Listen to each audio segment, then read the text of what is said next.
Cantar al aire otra vez, respirar hondo. Cantar al aire otra vez es saber y soñar un nuevo rumbo.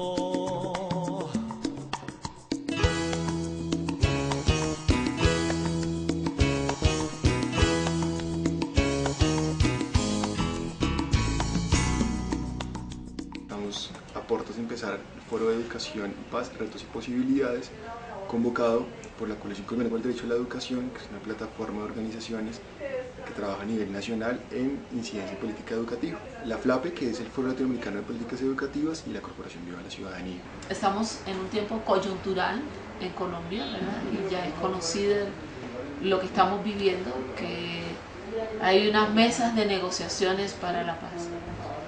Pero son tantas las crisis estructurales en las que está sumergida Colombia, que solamente la firma de un acuerdo para no más guerra no va a resolver el problema. Este evento lo venimos pensando con 6 meses, con 2 objetivos muy concretos. Uno, propiciar un escenario de discusión, encuentro, diálogo pedagógico entre las distintas experiencias que están trabajando Educación para la Paz y el posconflicto. Y como segundo objetivo es lograr generar una agenda de incidencia o una agenda de trabajo frente al qué es una propuesta de educación para la paz o qué propuesta de educación para la paz necesita Colombia. Entonces en este foro realmente nos estábamos planteando desde la educación cómo son las estrategias, las metodologías, los procesos que van a poder materializar ese acuerdo en la cotidianidad de los que cohabitan en Colombia. Para hacer eso planteamos 2 momentos metodológicos.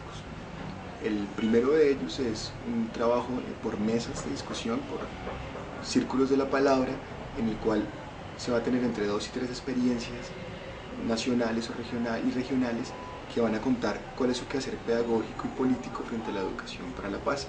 Una habla sobre la construcción de paz y el papel de las y los docentes.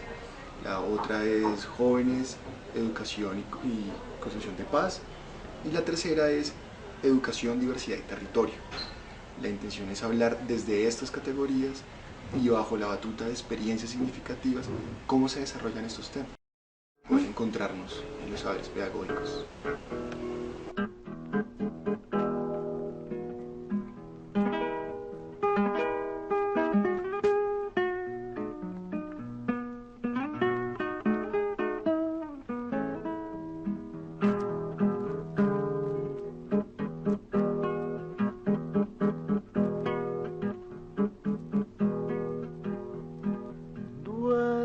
Duerme, negrito, que tu mamá está en el campo, negrito.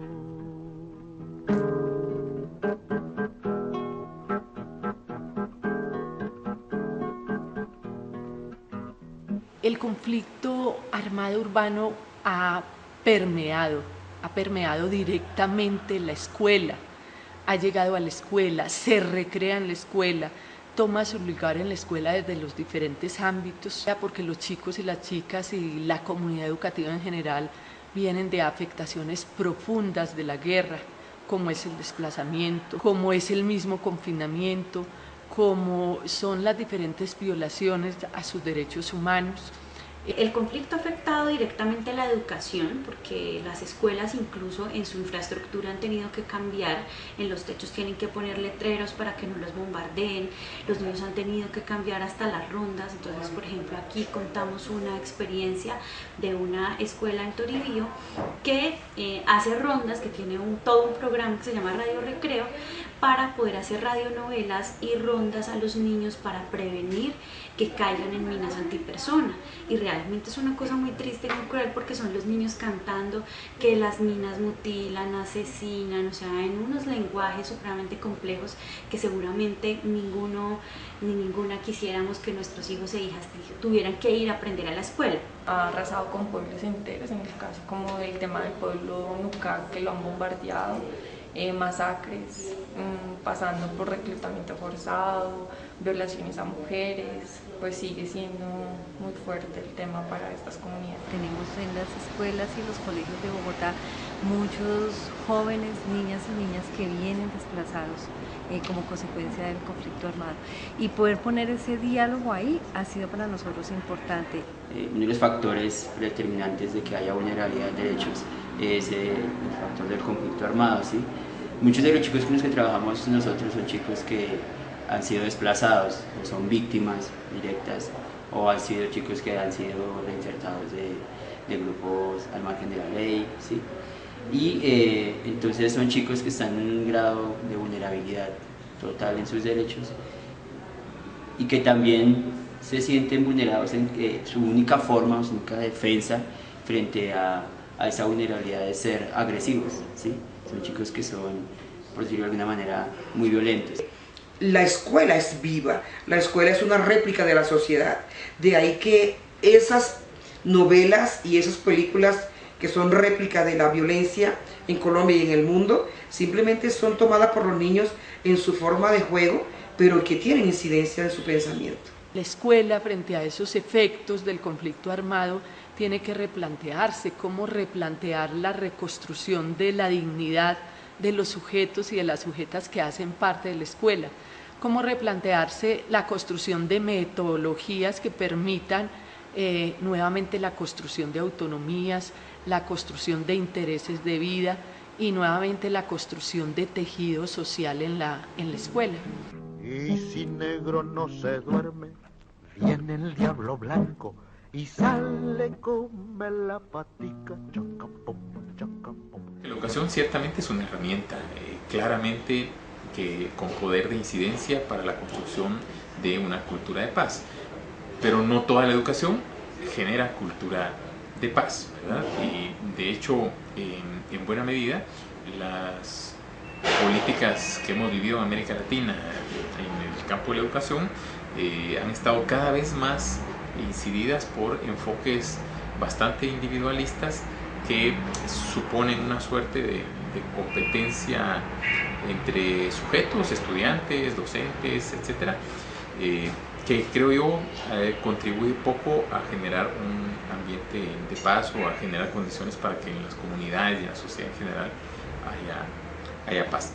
Bueno, nuestra posición, digamos, una posición muy fuerte y muy crítica frente al actual modelo educativo.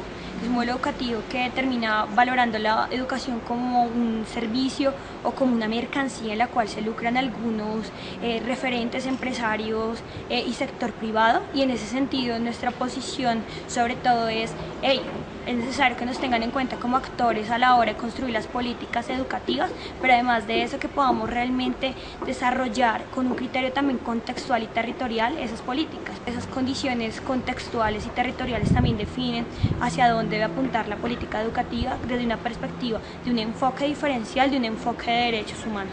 Entonces termina el conflicto armado, pero seguimos teniendo problemas iguales o peores de pobreza, de marginalidad, de exclusión social, etcétera, que digamos fueron precisamente las causas o una buena parte de las causas que dieron con el conflicto. Entonces, frente a ese panorama que aumenta la pobreza multidimensional, creemos que la educación juega un papel importantísimo, pero no el sistema educativo, sino la formación. Pensar en la transformación que yo puedo aportar para mí mismo y para el otro ser humano en el que convivo. Estamos convencidos pues que hay que pedagogizar los resultados de estas conversaciones para ir metiendo eso dentro del hacer pedagógico.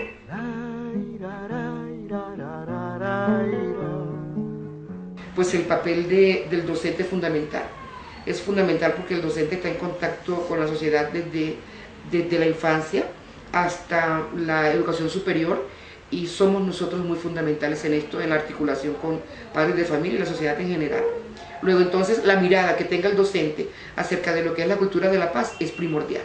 Nuestro contexto ha hecho que el conflicto haya tocado a todos, ¿sí? Entonces el docente también se ve inmerso en ese espacio, no solamente como profesional, sino como ser humano, ¿sí? Entonces sí creo que últimamente la labor del docente se ha encaminado mucho a trabajar en sus espacios académicos, el tema de la paz, los procesos, la formación de ciudadanos y ciudadanas que estén en pro y que estén participativos dentro de esta situación pues, que nos compete a todos. La pedagogía crítica nos permite trabajar con ellos desde una metodología que hace lectura crítica del contexto, que permite diálogos de saberes entre los distintos actores de la comunidad educativa.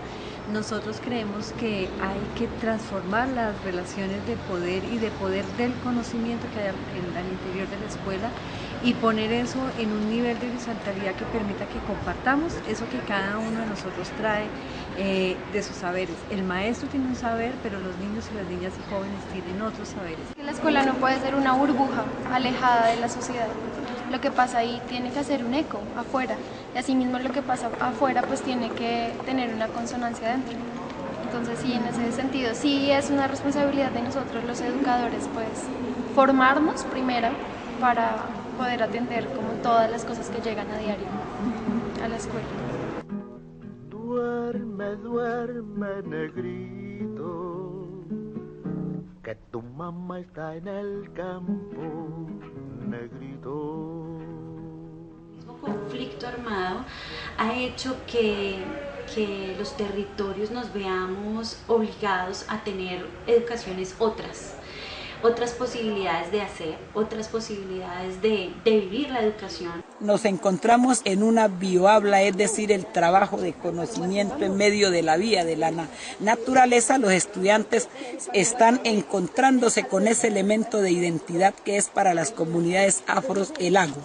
Están nadando en él, se lo atraviesan, dominan el agua del río, aprenden esta actividad que también sirve para la vida. No siempre se es profesional, si en una etapa de la vida se tiene uno que desempeñar como leñador, pues ya los estudiantes tienen estas habilidades para hacerlo. El guangueo consiste en trasladar la leña de donde está hasta la orilla precisamente del afluente. Posteriormente ya amarramos un tronco con otro, los atamos, hacemos lo que se llama el guango y posteriormente el río nos sirve como medio de transporte para trasladarlo hasta Galíndez.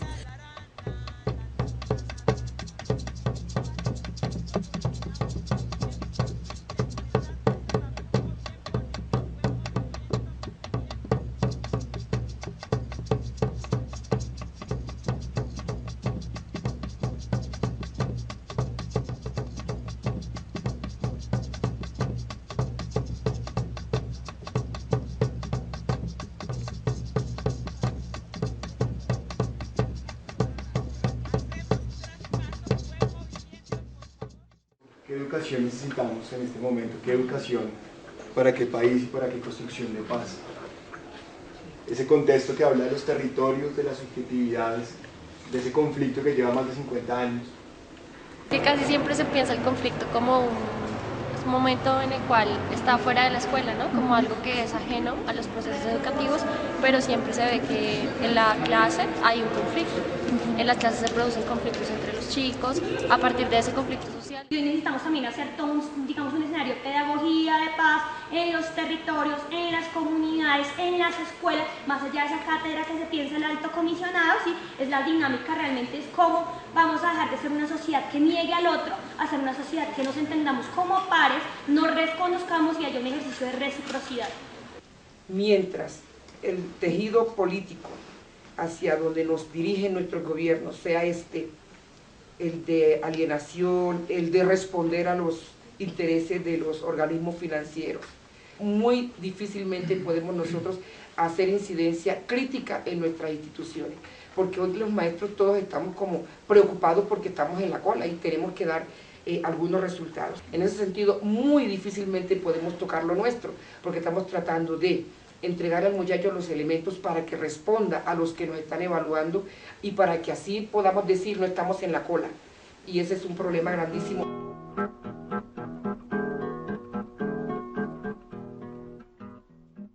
La vida es una cajita de sorpresas, la vida nos pone frente a muchos retos, hay muchos desafíos en la vida, entonces nada mejor como aprender a desenvolverse en las actividades que el medio le provee, los materiales, como el río nos provee la piedra, la arena, la leña que la baja, entonces ya hay un medio de subsistencia en un momento. Viene la luz con su carguita de caña, parecen hormiga riera, sin descanso en la jornada.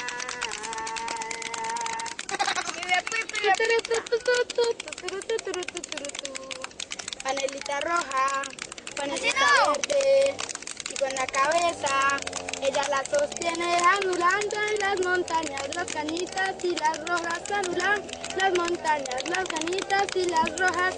Trapiche mole mole, la caña de Don José.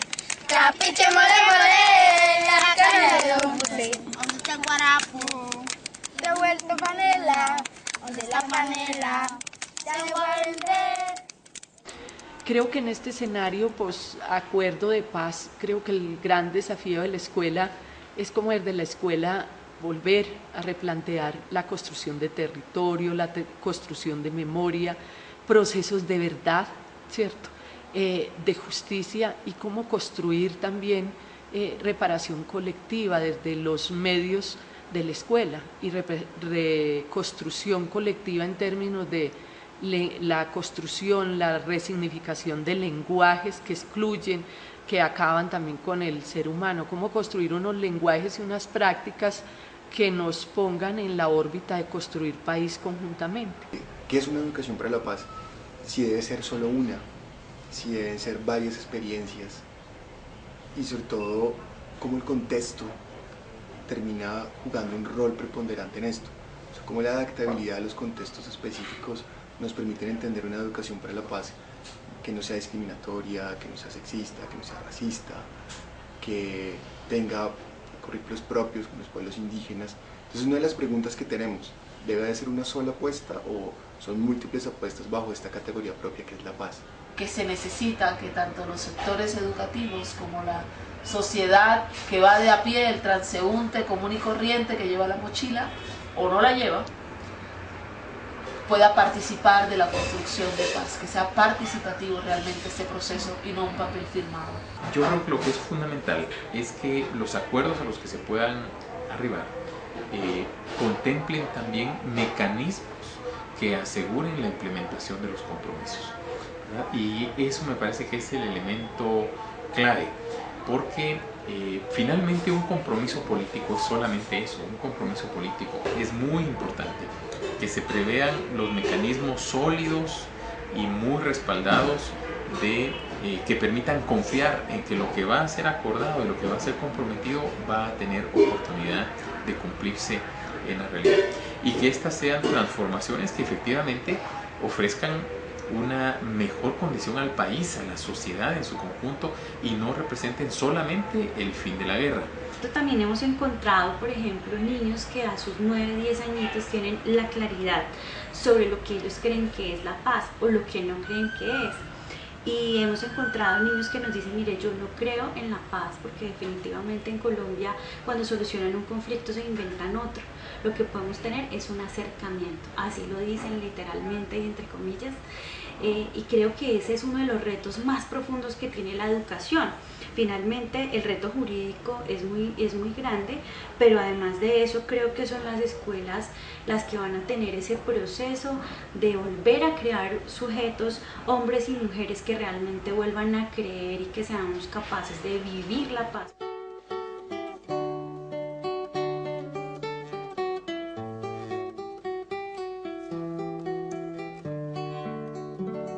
Tenemos que mirar hacia una sociedad con una cultura diferente, la de la paz. Es decir, la paz no está fundamentada en el deseo de vivir en paz, sino la paz está fundamentada en que estén dadas las condiciones para que podamos vivir en paz.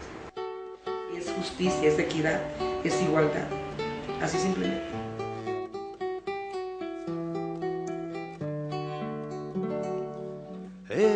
Érase una vez un lobito bueno al que maltrataban todos los corderos.